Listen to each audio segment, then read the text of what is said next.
सर्वांना नमस्कार। आज आपण एका अशा विषयावर चर्चा करणार आहोत की आपल्या मुलांच्या शैक्षणिक क्षितिजाला नवीन दिशा देऊ शकेल। भारत टॅलेंट सर्च परीक्षा। आपण आपल्या मुलांच्या भविष्याबद्दल नेहमीच जागरूक असतो आणि आपल्याला असं वाटत असतं की आपल्या मुलाने खूप छान शिकावं, संस्कारित व्हावं, त्याच्या क्षमता सगळ्या विकसित व्हावा आणि त्यांनी यशस्वी व्हावं।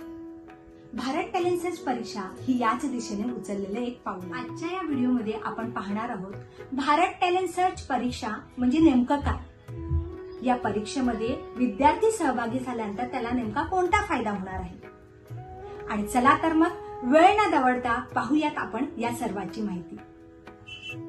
नमस्कार मित्रांनो, आज आपण राष्ट्रीय शैक्षणिक धोरण 2020 वर आधारित एक अभिनव व वेगळा विचार करून तयार करण्यात आलेली आणि जीवनाभिमुख शिक्षण देणारी अशी एक परीक्षा की जी परीक्षा एज्युमिट अकॅडमी तर्फे घेतली जाते, जिचं नाव आहे भारत टॅलेंट सर्च परीक्षा। याबद्दल अधिक माहिती घेऊयात।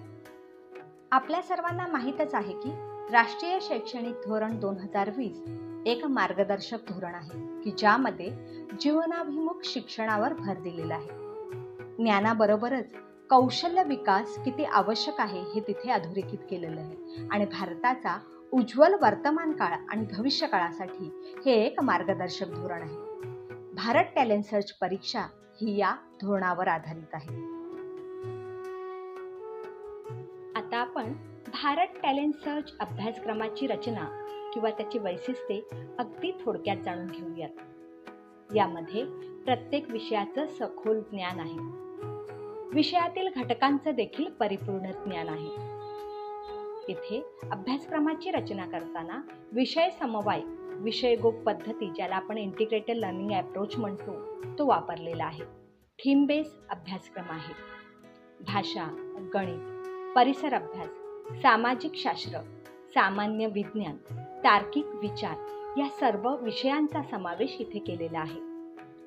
क्रमिक अभ्यासक्रमाला जोडून जीवनाभिमुख संकल्पना येथे स्पष्ट केलेल्या आहेत। आपल्या सर्वांना ज्ञात आहेच की जीवनाभिमुख शिक्षण ही काळाची गरज आहे। भारत टॅलेंट सर्च हा अभ्यासक्रम विद्यार्थ्यांना जीवनातील आव्हानांना सामोरे जाण्यासाठी सक्षम करते, व्यावहारिक ज्ञान आणि कौशल्य विकसित करते, विद्यार्थ्यांना जबाबदार आणि सजग नागरिक बनवते आणि हा जो अभ्यासक्रम आहे तो राष्ट्रीय अभ्यासक्रम आराखडा 2023 मधील मार्गदर्शक तत्वांचा यामध्ये समावेश केलेला आहे।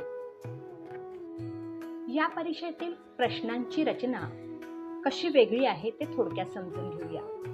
संकल्पनांकडे वेगळ्या दृष्टीने पाहण्यास प्रवृत्त करणारे प्रश्न येथे आहेत। सर्जनशीलता, तार्किक विचारसरणी आणि वैज्ञानिक दृष्टिकोन विकसित करणारे प्रश्न आहेत। विद्यार्थ्यांना ज्ञानाबरोबर कौशल्य आत्मसात करण्यास मदत करणारे प्रश्न आहेत। निर्णय क्षमता विकसित करणारे प्रश्न आहेत। थोडक्यात काय तर प्रश्नांची रचना ही इतर परीक्षांपेक्षा वेगळी आहे। चला तर मग विचार कसला करताय? शिक्षण हे केवळ पाठांतर न राहता अनुभव संपन्न व्हावे यासाठी भारत टॅलेंट सर्च परीक्षेमध्ये तुम्ही, मी, आपण सर्वजण सहभागी होऊया। धन्यवाद।